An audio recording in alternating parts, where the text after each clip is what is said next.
Get ready, start. Honorable members would be aware that a committee has been set up for training the cooperative personnel. That committee has been constituted by the Ministry of Food and Agriculture and the Reserve Bank because these are the two institutions which would need those trained personnel.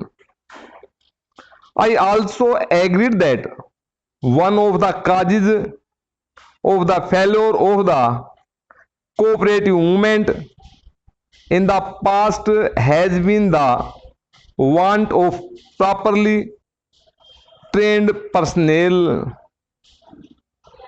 We are not going to repeat that mistake, and let me assure the honorable members that we propose to lay the highest emphasis on the training of the officials as also of the non-officials in the cooperative principles.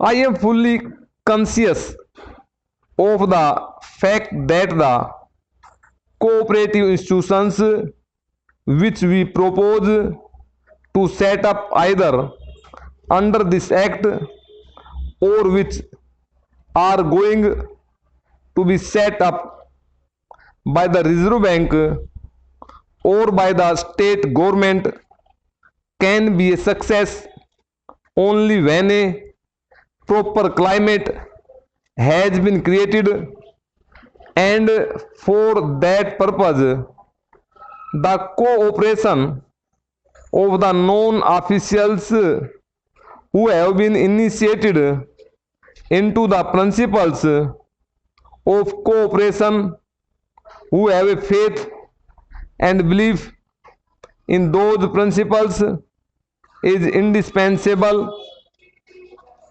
and therefore our scheme of training also includes training of the non-officials in the principles of cooperation.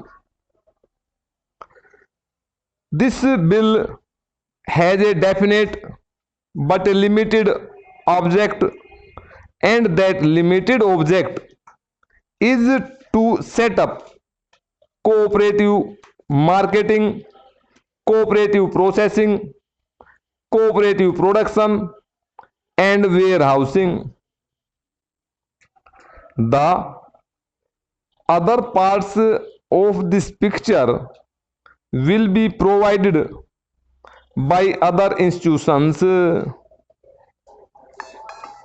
Now the House is aware that the Imperial Bank of India has been converted into the State Bank of India, the sole objective of which was that the marketing of the agricultural produce should be financed by that institution.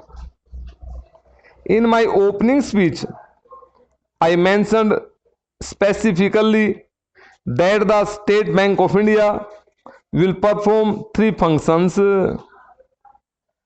It will provide remittance facilities to the cooperative societies, which is a very important function. It will advance loans against the commodities in godowns and warehouses. It will also accept the warehouse receipts and advance monies against them.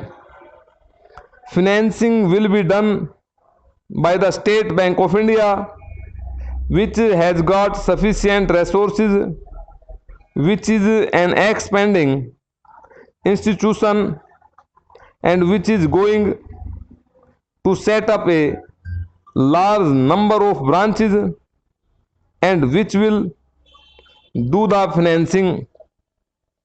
So far as the capital structure of the Central Warehousing Corporation is concerned, we have purposely kept the limit of the subscribed capital at a comparatively low level.